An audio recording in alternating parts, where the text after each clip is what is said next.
أعوذ بالله من الشيطان الرجيم بسم الله الرحمن الرحيم اليوم نختم على أفواههم وتكلمنا أيديهم وتشهد أرجلهم بما كانوا يكسبون। আমরা আজকে একটা কিতাব থেকে কথা শুনব। ওই কিতাবের নাম হলো কোরআন আল কারীম। কি? কোরআন আল কারীম। এই কিতাব থেকে আমরা কিছু কথা শুনব। কবরের 4টা ডাক আমরা শুনব। কবরের কয়টা ডাক? 4টা ডাক। কেন শুনব? এই জন্য আমরা শুরুতে কোরআনের কিছু পরিচয় জানব। পরিচয় জানার পরে সাথে সাথে আমরা কোরআনের ভিতরে চলে যাব। এই 4টা প্রশ্ন কোরআন এবং হাদিস দিয়ে আমরা শুনব ইনশাআল্লাহ। আসুন, আল্লাহ রাব্বুল আলামিন এই যে কোরআন আল কারীমটা নাজিল করলেন, এই কোরআন আল কারীমের আমরা কিছু পরিচয় জানব। কোরআন আল কারীমকে যখন আমি প্রশ্ন করি, কোরআন তোমার নাম যে কোরআন নামকরণ করা হয়েছে, কোরআন তোমার মাঝে এই কথা আছে নাকি? কোরআন সুন্দর করে জানায় দিলেন, ও আল্লাহর গোলামরা শোনো শোনো, আল্লাহ রাব্বুল আলামিন আমার ভাষায়, আমি কোরআনের ভাষায় আমার মাঝে এই কথাও বলে দিয়েছেন। 30 নম্বর ফারাম 85 নম্বর সূরা বুরুজের 21 নম্বর আয়াতে কোরআন সুন্দর করে জানায় দিলেন, ও আল্লাহর গোলামরা শোনো শোনো, আমি আল্লাহ রাব্বুল আলামিন সুন্দর করে তোমাদেরকে জানায় দিলাম, বাল হুয়া কুরআনুম মাজিদ। জোরে বলুন আল্লাহু আকবার। আল্লাহ রাব্বুল আলামিনের এই কোরআন জানায় দিলেন, এটাই হলো মহান কোরআন। এই কোরআনের কথা আমরা কোরআনের মাঝে জেনে গেলাম। এবার কোরআনকে ডেকে বলবো, কোরআন তোমার নাম তো আমরা শুনলাম, তুমি কোরআনের মাঝে আছে। ও কোরআন, এবার তোমাকে আমরা প্রশ্ন করি, তুমি যে জমিনের মাঝে এসেছ বান্দার হেদায়েতের বাণী হিসাবে, এই জমিনের মাঝে আসার আগে তুমি কোরআন কোন জায়গায় ছিলাম? তুমি কোরআন কোথায় ছিলা? কোরআন সুন্দর করে আমাকে জানাই দিলেন। 30 নম্বর ফারা 85 নম্বর সূরা বুরুজের 22 নম্বর আয়াতে কোরআন সুন্দর করে জানাই দিলেন, ফি লাউহিন মাহফুজ। জোরে বলুন আল্লাহু আকবার। আল্লাহ রাব্বুল আলামিনের কোরআন সুন্দর করে জানাই দিলেন, আমি কোরআন এই দুনিয়াতে আসার আগে লৌহে মাহফুজের মাঝে ছিলাম। আমরা এবার কোরআনকে প্রশ্ন করি, কোরআন তোমার নাম আমরা জানলাম, তুমি লৌহে মাহফুজে ছিলাম এই জমিনে আসার আগে সেটাও আমরা জানলাম। ও কোরআন, এবার তোমাকে আমরা জানাই দিই, তুমি যে এই দুনিয়ার মাঝে এসেছ, এই দুনিয়াতে কার মাধ্যমে, কার পক্ষ থেকে এসেছ? কোরআন সুন্দর করে আমাকে জানাই দে। আল্লাহর গোলামরা শোনো শোনো, 27 নম্বর ফারা 56 নম্বর সূরা ওয়াকিয়ার 80 নম্বর আয়াতে কোরআন সুন্দর করে জানাই দে, তানজিলুম মির রাব্বিল আলামিন। একটু জোরে জোরে বলুন আল্লাহু আকবার। আল্লাহ রাব্বুল আলামিনের কোরআন সুন্দর করে জানাই দিলেন, গোটা বিশ্বের মালিক আল্লাহ রাব্বুল আলামিনের পক্ষ থেকে আমি কোরআন এই জমিনের মাঝে এসেছি। সুবহানাল্লাহ। এবার যখন কোরআনকে প্রশ্ন করে, ও কোরআন তুমি যে জমিনের মাঝে আল্লাহ রাব্বুল আলামিনের পক্ষ থেকে এসেছ, এই জমিনের মাঝে তোমাকে কে নিয়ে এসেছে? একজন তো লাগবে, আল্লাহ একজনের মাধ্যমে তো তোমাকে এই জমিনের মাঝে পাঠিয়েছে। ও কোরআন, তুমি এই দুনিয়াতে কার মাধ্যমে এসেছ? কোরআন সুন্দর করে জানাই দিলেন, 19 নম্বর ফারা 26 নম্বর সূরা আশ-শুআরা 193 নম্বর আয়াতে কোরআন সুন্দর করে জানাই দিলেন, নাযালা বিহি রূহুল আমিন। জোরে বলুন আল্লাহু আকবার। কোরআন সুন্দর করে জানাই দিলেন, আল্লাহর গোলামরা শোনো শোনো, আমি এই জমিনের মাঝে আল্লাহ রাব্বুল আলামিনের পক্ষ থেকে সাইয়েদনা জিবরাইল আলাইহিস সালামের মাধ্যমে এসে যে বলেন সুবহানাল্লাহ। এবার যখন কোরআন আল কারীমকে আমরা প্রশ্ন করি, ও কোরআন, তুমি যে জমিনের মাঝে নাজিল হয়েছ, তুমি কার উপর নাজিল হয়েছ? কার উপর তুমি জমিনের মাঝে নাজিল হয়েছ? কোরআন আপনাকে আমাকে সুন্দর করে জানাই দিলেন কোরআনের ভাষায়। 26 নম্বর পারা, 47 নম্বর সূরা, সূরা মুহাম্মাদের 2 নম্বর আয়াতে কোরআন সুন্দর করে জানাই দিলেন, নুজ্জিলা আলা মুহাম্মাদ। জোরে বলুন আল্লাহু আকবার। কোরআন সুন্দর করে জানাই দিলেন, দু জাহানের বাদশা নবী, আপনার নবী, আমার নবী, নবী কুলের সরদার যিনি, সাইয়্যিদুল আম্বিয়া, ইমামুল আম্বিয়া, খাতামুন নবীন, রাহমাতুল লিল আলামিনের উপর নাজিল হয়েছে বলে সুবহানাল্লাহ।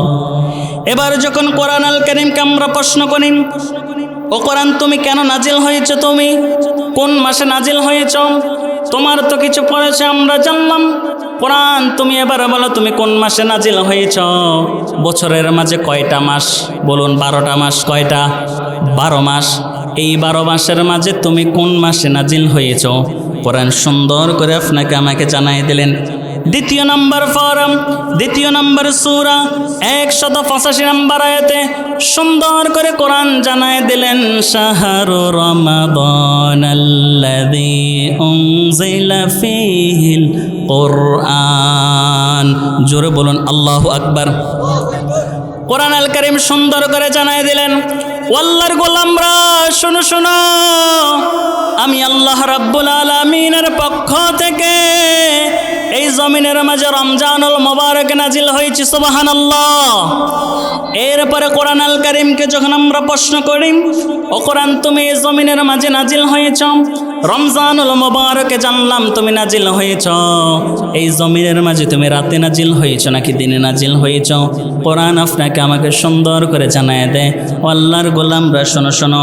30 নম্বর পারা, 97 নম্বর সূরা, সূরা কদরের 1 নম্বর আয়াতে কোরআন আল কারীম সুন্দর করে জানায় দিলেন, ইন্না আনজালনাহু ফি লাইলাতিল কদর।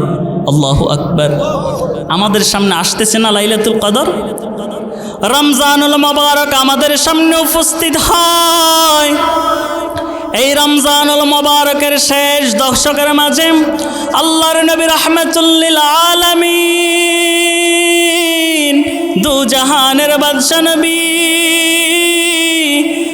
রমজানুল মুবারকের মাঝে, রমজানুল মুবারকের শেষ 10 দিনের মাঝে আল্লাহর নবী 21 রমজানের রজনীর মাঝে, 23 রমজানের রজনীর মাঝে, 25 রমজানের রজনীর মাঝে, 27 রমজানের রজনীর মাঝে, 29 রমজানের মাঝে, 5টা রজনীর মাঝে আল্লাহর নবী রাহমাতুল লিল আলামিন এই 5টা রজনীর মাঝে লাইলাতুল কদর তালাশ করেছে। জোরে বলুন, কয়টা রাত্রিতে? 5টা রাত্রিতে।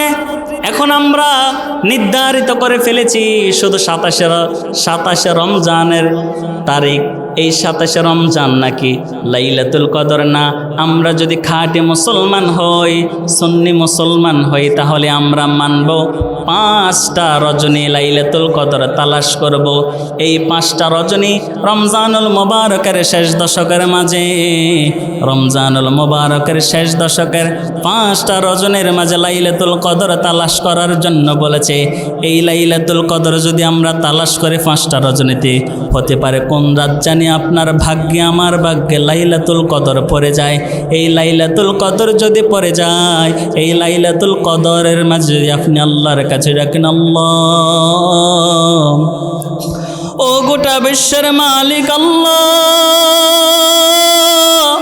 অন্যায় করেছি, নাফরমানি করেছি, জুলুম করেছি, তোমার হুকুমগুলি মানে নাই আল্লাহ, গোলামি করে নাই, তোমাকে সেজদা দেয় নাই, তোমার খাঁটি গোলাম হতে পারে নাই। মালিক আল্লাহ, তুমি আমাদেরকে ক্ষমা করে দাও, খাঁটি গোলাম হিসাবে কবুল করে নাও। হতে পারে এই রাত্রির উসিলায় আল্লাহ আপনার মতন আমার মতন গোলামকে ক্ষমা করে জান্নাত হিসাবে কবুল করে নিতে পারে কি পারে না? জোরে বলুন, পারে কি পারে না? এই জন্য আমরা রমজানুল মুবারকের শেষ দশকের মাঝে 5টা রাতে লাইলাতুল কদর তালাশ করব। জোরে বলুন, কয়টা? এরপরে কোরআন আল কারিমকে যখন বলবে কোরআন আল কারিম আমরা মানলাম জানলাম তুমি রাতে নাজিল হয়েছ, তুমি কি জন্য নাজিল হয়েছ? কোরআন আল কারিম সুন্দর করে জানায় দিলেন। প্রথম নাম্বার পারা, দ্বিতীয় নাম্বার সূরা, সূরা বাকারার দ্বিতীয় নাম্বার আয়াতে কোরআন সুন্দর করে জানায় দিলেন ফিহি হুদাল লিল মুত্তাকিন। কোরআন সুন্দর করে জানায় দিলেন আমি মুত্তাকিদের জন্য হেদায়েতের বাণী হিসেবে নাজিল হয়েছে বলে সুবহানাল্লাহ।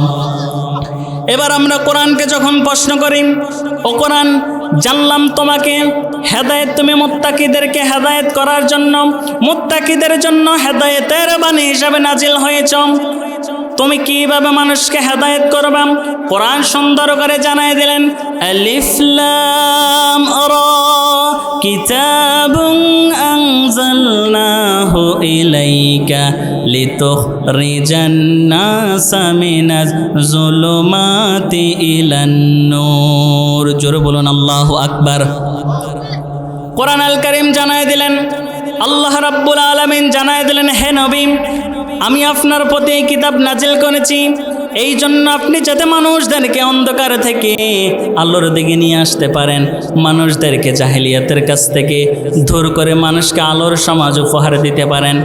এবার আমরা কোরআন আল কারীমকে বলবো কোরআন মানলাম তুমি এইভাবে হেদায়েত দিবা, তোমাকে যদি আমরা মানি আমাদের ফায়দা কি, আমাদের উপকার কি?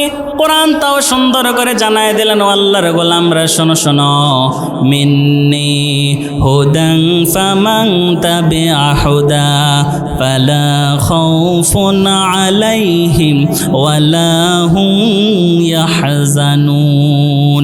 জোরে বলুন আল্লাহু আকবার। কোরআন আল কারীম সুন্দর করে জানায় দিলেন, আল্লাহ রাব্বুল আলামিন সুন্দর করে কোরআনের ভিতরে জানায় দিলেন ও আমার গোলামরা শোনো শোনো আমি আল্লাহ রাব্বুল আলামিন যুগে যুগে যে হেদায়েতের বাণী দিয়েছি এই হেদায়েতের বাণী যারা অনুসরণ করবে, যারা গ্রহণ করবে তাদের দুনিয়া এবং আখিরাতে কোনো ভয় থাকবে না, কোনো টেনশন থাকবে না। এই কোরআনটা যদি মানেন যার দুনিয়ায় ভয় নাই আখিরাতে ভয় নাই, তার কি কোনো চিন্তা আছে নাকি? জোরে বলুন চিন্তা আছে নাকি? এই জন্য কোরআন মানতে চাই কি চাই না? যেই দিকে যাই না কেন, যেই কাজ করি না কেন, সব কিছুর ফয়সালা, সব কিছুর আমরা ফয়সালা নেব কোরআন আল কারীম থেকে ইনশাআল্লাহ।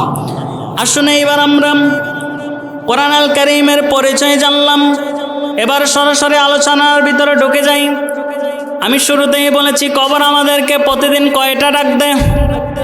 জোরে বলুন কয়টা? 4টা ডাক দেয়। কোরআন আল কারীম প্রতিদিন আমাদেরকে কয়টা ডাক দেয়? যে আপনি সুবহানাল্লাহ আলহামদুলিল্লাহ এগুলির যে ফজিলত এগুলি কখন বুঝবেন জানেন?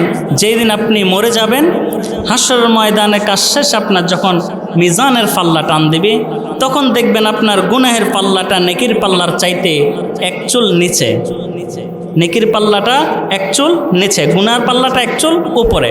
তখন আপনি আফসোস করবেন, ওয়াজের মাঝে যে হুজুর বলেছে, হুজুরের সাথে যে আল্লাহু আকবার সুবহানাল্লাহ আলহামদুলিল্লাহ এগুলি বলতাম কত যে উপকার হতো, আর একটা বার যদি বলতাম আজকের দিনে আমার এত কঠিন মুসিবতে পড়তে হতো না। এই জন্য আমার সাথে কথা বলতে চান তো ইনশাআল্লাহ। প্রতিদিন কবর আমাদেরকে কয়টা ডাক দেয়? আরো জোরে কয়টা? আরো জোরে। প্রতিদিন কবর আমাদেরকে 4বার ডাকে। কবর প্রথম নাম্বার ডাক দেয় আনা বাইতুল উরবা। ও আল্লাহর গোলামরা শোনো শোনো আমি কবর হলাম অপরিচিত ঘর। কবরের মাঝে কেউ কোনোদিন পরিচিত না, কবরের মাঝে সবাই অপরিচিত। আপনাকে একটা ছোট্ট উদাহরণ দেই, এই যে এই মসজিদের মুসল্লি যারা রয়েছে, আপনার ভাই, আপনার বাবা, আত্মীয় স্বজন, পাড়া প্রতিবেশী, আপনার যে স্বজনগুলি, এই স্বজনগুলি আপনার সাথে ছিল, কিন্তু এই স্বজনগুলি দুনিয়া থেকে বিদায় নিয়েছে। আপনি কোনোদিন কবরের মাঝে গিয়েছেন নাকি বলুন তো? কবরের মাঝে কোনোদিন যান নাই, কবরের মাঝে কোনোদিন থাকেন নাই, শুধু কবরের মাঝে এতটুকুই গিয়েছেন। আপনার ভাই মারা গেছে, বাবা মারা গেছে, আপনার ভাইকে আপনার বাবাকে আপনি শুধু কবরের মাঝে রেখে চলে এসেছেন। আহারে কত মায়া। আপনি যখন মরে যাবেন, আমি যখন মরে যাব, কবর তো আমাদেরকে ডাকে আনা বাইতুল উরবা।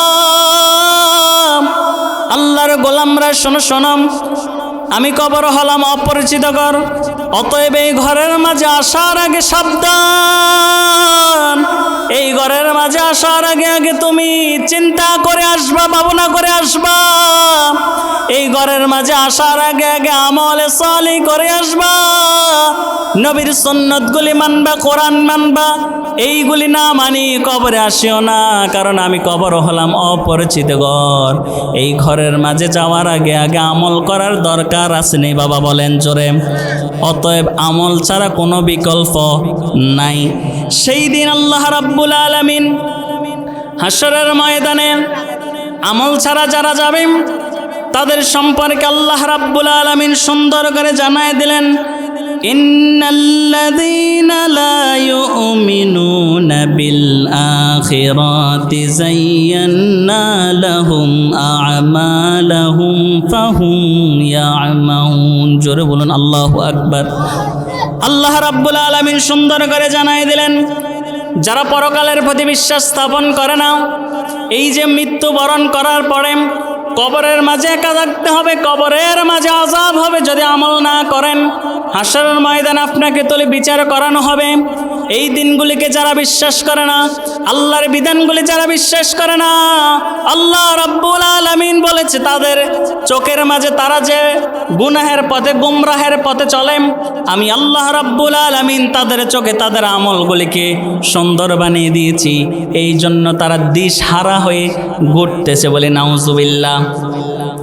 এই জন্য জমিনের মাঝে যেই মানুষগুলি দেখবেন গুনাহের রাস্তায় চলে, নামাজ পড়ে না, রোজা রাখে না, আল্লাহর বিধান মানে না, নবীর সুন্নাহ তরিকা অনুসারে চলে না, এই বান্দারা যখন জমিনের মাঝে চলাফেরা করে তাদেরকে দেখলে আপনি বুঝবেন তাদের চোখের মাঝে তাদের যে খারাপ রাস্তা রয়েছে, এই খারাপ রাস্তাটাকে তাদের চোখের মাঝে সুন্দর বানিয়ে দিয়েছে একজন। জোরে বলুন তিনি কে? এই যে তাদের চোখে সুন্দর বানিয়ে দিয়েছে, আসলেই কি তাদের রাস্তাটা সুন্দর নাকি তাদের রাস্তাটা সুন্দর না? এই জন্য আল্লাহ রাব্বুল আলামিন জানায় দিয়েছে, বান্দারা শোনো শোনো, যারা আমি আল্লাহর রাস্তা থেকে সরে গিয়েছে তাদের আমলটা তাদের সুন্দর, তাদের চোখের মাঝে আমি সুন্দর বানিয়ে দিয়েছি, যার জন্য তারা এই জমিনের মাঝে দিশহারা হয়ে ঘুরে। বলি নাউজুবিল্লাহ। তাদের কাতারে কি আমরা যেতে পারি? কখনোই না। এরপর আল্লাহ রাব্বুল আলামিন আবার জানায় দিলেন, ইয়াউমা লা তামলিকু নাফসুন লিনাফসিন শাইআন ওয়াল আমরু ইয়াউমা ইযিল লিল্লাহ। আল্লাহ রাব্বুল আলামিন সুন্দর করে জানায় দিলেন, এটাই সেই দিন যেই দিন কেউ কারোর জন্য কিছু করতে পারবে না। হাশরের ময়দানে কেউ কি কারোর জন্য কিছু করতে পারবে বলেন? এটা এমন একটা হাশরের ময়দান যেই দিন সমস্ত নবীরা পর্যন্ত নাফসি নাফসি করবে, সমস্ত নবীরা পর্যন্ত নাফসি নাফসি করবে। হাশরের ময়দানটা নাফসি নাফসি করার কারণে থরথর করে কাঁপতে থাকবে। সমস্ত নবী সমস্ত উম্মতরা পর্যন্ত নাফসি নাফসি করতে থাকবে। শুধু একটা জায়গার মাঝে মাকামে মাহমুদের নিচে সকল নবীরা, সকল মানুষেরা যেই জিকির করে সেই জিকির একজন করে না, তিনি হলো আপনার নবী, আমার নবী, দু জাহানের বাদশাহ নবী। ওই নবী কামলিওয়ালা নবী মাকামে মাহমুদের নিচে সেজদার মাঝে পড়ে রব্বি হাবিলি উম্মতি, রব্বি হাবিলি উম্মতি বলে বলে কাঁদে, বলি আল্লাহু আকবার। ওই নবীর কথা যখন বলা হয়, এই জমিনের মাঝে একদল মানুষ আছে নবীর শান ও মান সহ্য করতে পারে না। জোরে বলুন আছে না নাই? তাদের কাতারে কি আমরা পড়তে পারি? তাদেরকে যেখানে পাবেন জুতা পিটা করে এলাকা ছাড়া করবেন, কারণ তারা নবীর শান, নবীর মান, নবীর শান মান যারা গাইলে তাদের গা জ্বলাফেরা করে, বুঝে নিতে হবে তার মাঝে মুনাফিকের আলামত রয়েছে। জোরে বলুন ঠিক কিনা? অতএব তাদের কাছ থেকে আমরা দূরে থাকতে হবে। এরপর আল্লাহ রাব্বুল আলামিন সুন্দর করে জানায় দিলেন, হাসরের ময়দানটা এমন হয়ে যাবে, এই যে আমি একটু আগে বলেছি, সেই দিন কেউ কারো হবে না, কেউ কারোর জন্য কাঁদবেন। আল্লাহ রাব্বুল আলামিন সুন্দর করে এই কোরআন আল কারীমের মাঝে জানায় দিলেন, ইয়াউমা ইয়াফিরুল মারউ মিন আখি ওয়া উম্মিহি ওয়া আবি ওয়া সাহিবাতিহি ওয়া বানি। আল্লাহ রাব্বুল আলামিন সুন্দর করে জানায় দিলেন, সেই হাসরের ময়দানে সন্তানগুলি তার বাবাকে দেখে পালায়ন করবে, বাবা তার সন্তানগুলিকে দেখে পালায়ন করবে, স্ত্রী তার স্বামীকে দেখে পালায়ন করবে, স্বামী তার স্ত্রীকে দেখে পালায়ন করবে, মা তার সন্তানকে দেখে পালায়ন করবে, ভাই তার বোনকে দেখে পালায়ন করবে, বোন তার ভাইকে দেখে পালায়ন করবে। একটু বোঝার জন্য বলি, যে বাবা আপনার জন্য এত কষ্ট করে, নিজের রৌদ্রের মাঝে পড়ে, বৃষ্টির মাঝে ভিজে, নিজে জামা গায়ে না দিয়ে সন্তানের গায়ে জামা তুলে দেয়, নিজের মুখে খাবার না দিয়ে সন্তানের মুখের মাঝে খাবার তুলে দেয়, ওই বাবা যেই দিন দুনিয়া থেকে বিদায় হয়ে যাবে, আপনি কেমন মায়া করবেন?